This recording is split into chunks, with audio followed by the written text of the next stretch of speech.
इस वीडियो में हम सूरह बकर की आयत नंबर 12 का पढ़ना अरेबिक, इंग्लिश और हिंदी में सिखाएंगे। पहले एक एक वर्ड का और फिर पूरी आयत। तो इस आयत में आने वाले ये वर्ड्स हैं: अला इन्नहुम हुमु अल मुफसिदूना वलाकिन ला यशउरूना। तो अब देखिए यहाँ पे दो वर्ड ऐसे हैं, एक ये अल मुफसिदूना और दूसरा वलाकिन। तो यहाँ अलिफ पे कोई हरकत नहीं है, यहाँ नून पे कोई हरकत नहीं है, तो ये आगे पीछे मिला दिए जाएंगे। जैसे हुमू से लाम को मिला देंगे तो हुमुल हो जाएगा, और यहाँ पे वलाकिन इसमें नून हटा देंगे और ये ला आगे मिल जाएगा। तो देखिए यहाँ पे अलग करके मैंने दिखाया है, तो ये लाम जो है ये इधर ऊपर चला जाएगा हुमू के साथ। ये नून यहाँ पे कोई हरकत नहीं थी, तो इसको आगे काफ को इस लाम से मिला दिया जाएगा।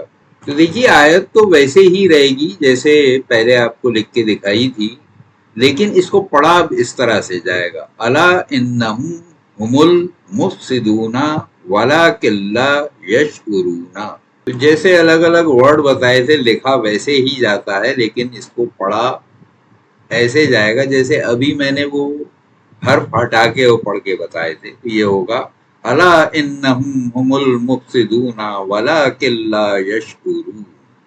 क्योंकि आयत आ गई तो यहाँ पे ये जबर नहीं पढ़ेंगे, यश उरून पढ़ेंगे, यश उरूना नहीं पढ़ेंगे। तो इसी तरह देखिए इंग्लिश में जब इसको अलग अलग हरफों को पढ़ेंगे तो वैसे ही पढ़ा जाएगा, जैसे इसे अला इन्नहुम हुमु अल मुफसिदूना वलाकिन ला यशउरूना। तो देखिए इन तीन हरफों को ये जो काले से दिखाएं नहीं पढ़ा जाएगा। अब मिला के कैसे पढ़ेंगे मैं आगे बताता हूँ। पूरी आयत को इंग्लिश में देखिए ऐसे लिखा और पढ़ा जाएगा: अला इन्नहुम हुमुल मुफसिदूना वलाकिन ला यशउरून।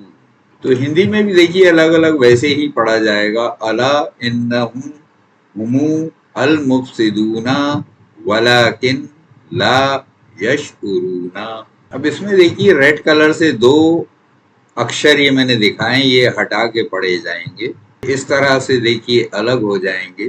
पूरी आयत को मिला के देखिए हिंदी में इस तरह से पढ़ा जाएगा: अला इन्नहुम हुमुल मुफसिदूना वलाकिन ला यशउरून। तो अगले वीडियो में हम सूरह बकर की आयत नंबर 12 का ट्रांसलेशन उर्दू, इंग्लिश और हिंदी में सिखाएंगे।